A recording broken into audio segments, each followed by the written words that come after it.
David Maack, our 4th District Alder, is here, and trick-or-treating. What did you get dressed up as when you were a kid? We had those, what was it, vinyl... The vinyl thing you slip over with the mask. Yeah, the plastic mask. And you stick your tongue in, it gets ripped off from like a razor blade. And, exactly. And it sounded like this.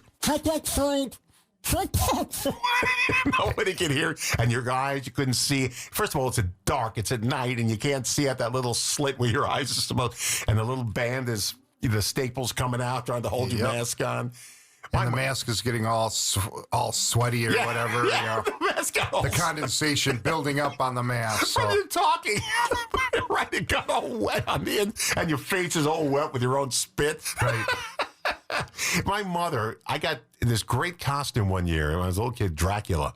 I had the cape, I had everything. Well, then she made me wear a winter coat over it. Nobody could see anything. I looked like a regular guy going to school. And it was like 78 degrees that Halloween, and Don Rosen's wearing a winter coat because Mommy doesn't want him to get a cold. No, it was a little colder than that where I lived. We used to trick-or-treat from when we went to school in the morning on the way to school, and you stopped when, everybody shut their lights off, like 10 o'clock, 11 o'clock at night. It was all day long.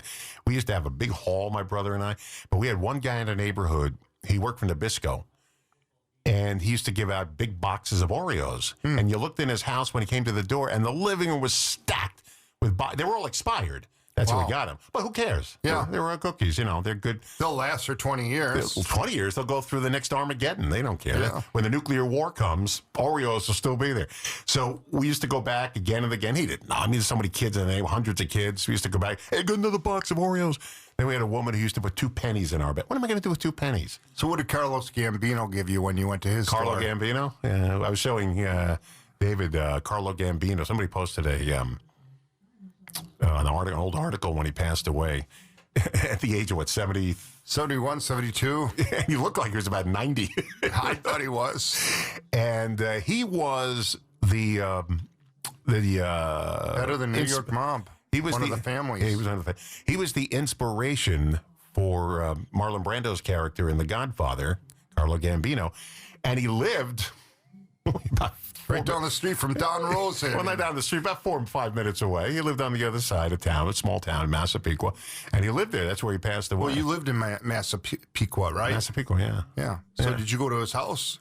I probably passed it, but now we got a serial killer who lived 10 blocks from me. That guy, the Gilgo Beach serial killer. So what did Jerry Seinfeld's mom give out? Full-size candy bars? Probably not.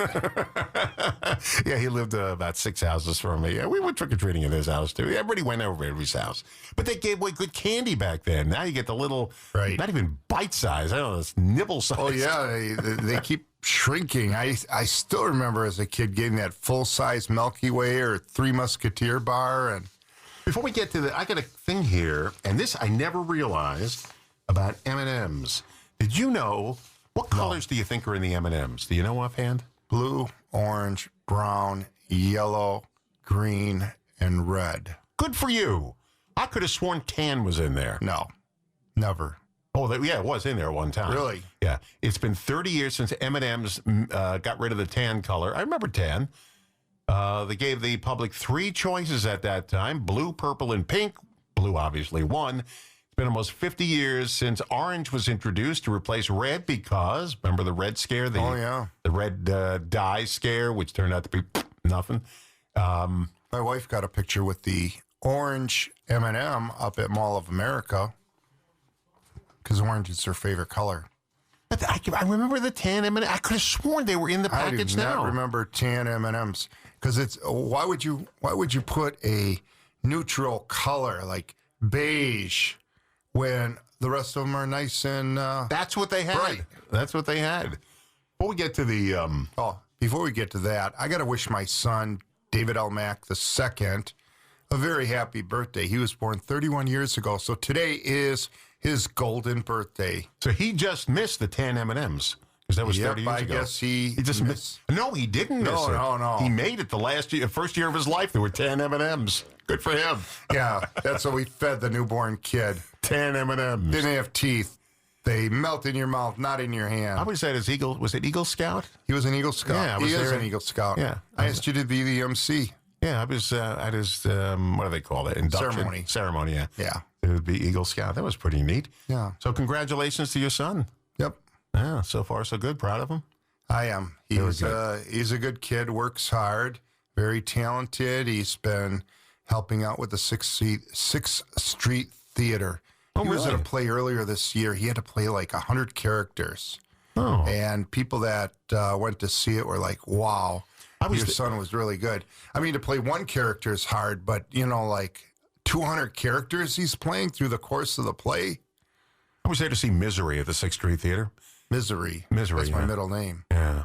Miserable is your middle name. So Misery, and the lead actress who played, the Kathy Bates, at one point she made eye contact with me because I was in the first row, and I got frightened because she's a great actress. She scared me in the show.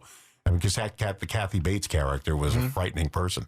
And she looked at me. She just scared the audience, and she made eye contact.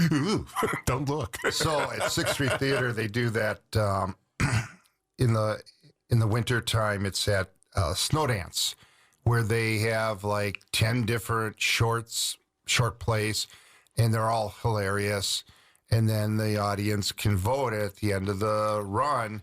They give out prizes, and they solicit these from all over the country, maybe all over the world. I don't know. Well, I am the only person to ever go to Snow Dance who has never laughed. I almost laughed once inside, but I have been able to maintain control every time I've seen Snow Dance. Why don't you want to laugh? Well, now that I got this streak going, About laughing? Fun guy. Yeah. But I'm laughing on the inside. Okay. Let's talk about a few things here before we get to we got to take a break here in a second. You just have on your list here, Henry Winkler's 80th birthday. You got to meet the Fonz. Yeah, we met the Fonz. He doesn't look 80. No, he doesn't. Well, my dad turns 80 next week. I'm like, holy cow, the Fonz is my dad's age. And I'm watching Happy Days, and he's playing like a high school guy. And all along, he's the same age as my dad. And my dad clearly wasn't in high school, when I was 9, 10 years old. Wow. Yeah. What do you?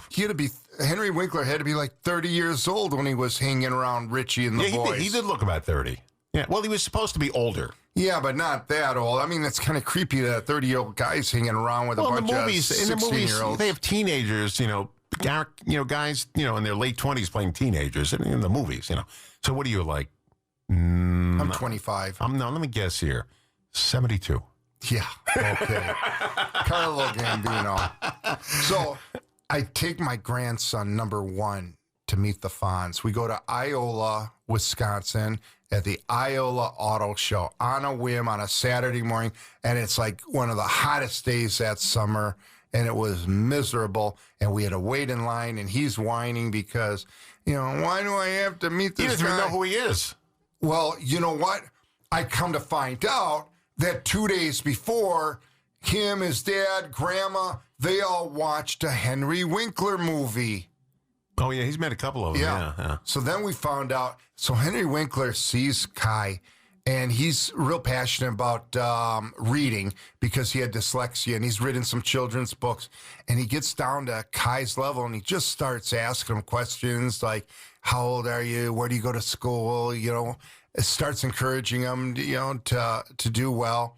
And then he's charging for his autograph, and he's charging to get a picture with them. But he takes a little postcard-sized picture of himself, and he signs it to Kai, and he hands it to him. Didn't charge us for that. And then I saw one of the postcards. He was the voice of one of the monsters in Monsters, Inc. I said, Kai, see, you know who he is. He was that character in Monsters, Inc. And so Henry takes one of those cards, and he signs it, hands it to Kai. And overall, it was a fun experience. I mean, I grew up with Henry Winkler and the Fonz, and then later in life, what was that show where he played, no, not Dexter. He played the acting coach with there was another serial You'll have to look killer. it up. Last night, the council had a long Meeting 6.5 hours, huh? Yeah, we didn't get out of there. Does that till include a about supper 12:30. break, a dinner break? No. Oh, look at that. Boy, did you get offended by that line. All I ate was breakfast. I went out to the snack machine. I'm trying to eat healthy, and I go out to the snack machine not once, not twice, but 3 times because my blood sugar was dipping, and it's like, oh boy. So what was going on for 6.5 hours? We have been discussing the budget, and our first night was presentations by the department heads. We have never done it that way before. What we had done is we would call each department up. They'd give a short overview, and we'd jump into asking questions. And the powers to be decided that this year we would have questions on the first night. So, hour and a half later, we're done. We're going home. I thought that night that we just jump into, asking the questions.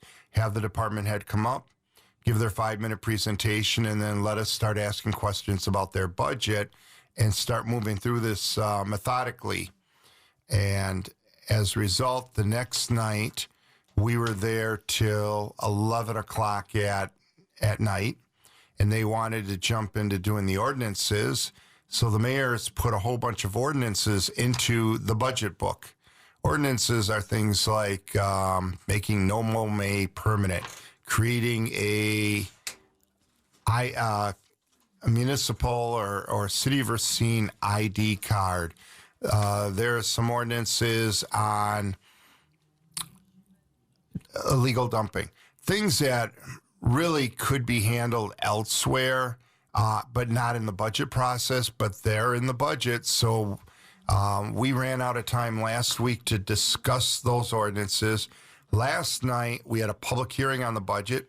That should have been it, but we had to go through, I want to say there were 12 ordinances, maybe 14 different ordinances. We went through them one by one.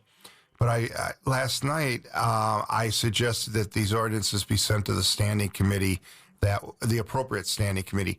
There were a couple of them that the Public Works Committee could have handled.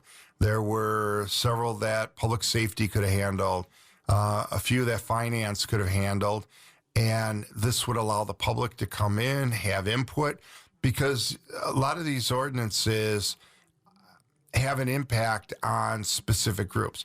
There was one on adult daycare homes, and I have no problem with us setting up a registration locally for that, having some sort of regulation for it.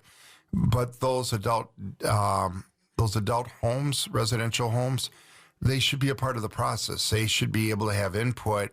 And, we noticed the notice last night that was we were going to be discussing the budget, including ordinances. There wasn't a specific line item. If it would go to a standing committee, there'd be a line item saying, we're going to discuss ordinance 0015-25, regulation of adult homes, residential homes, that sort of thing. So I have the press release here about the budget, and the mill rate was dropped from $2.10 to $11.75 per $1,000 of assessed valuation, which means your property taxes go down. The problem is when you get your and the mayor was pointing this out yesterday, when you get your tax bill, it's not just the city on there. You got the county, you've got a whole bunch of other things that didn't go down. So and if your assessment went up, your taxes aren't going to go down either. Right. And so it looks like it's going up, but actually for the city, it went down. So that's good news, I guess. Spending is still up. And spending will never go down. It will never go down because things are more expensive and people want what they want. Will if you cut. Yeah, but that cutting doesn't work all the time, We have an issue next year. This year's budget was balanced using ARPA funds. That was what the feds gave us to help get through COVID. And we have been dipping into savings. Our city finance director keeps telling us we have a structural deficit of $5 million. And this is only going to get worse next year. So something's going to give. Next year's budget is going to be a very difficult one for that council to deal with. So Brett Hoffman from Marcus Theater is coming in. We're going to talk about a whole bunch of things, spooky movies, new movies that are out, scary things, all kind of stuff here. And David, you're going to sit in with us when Brett comes in just a moment.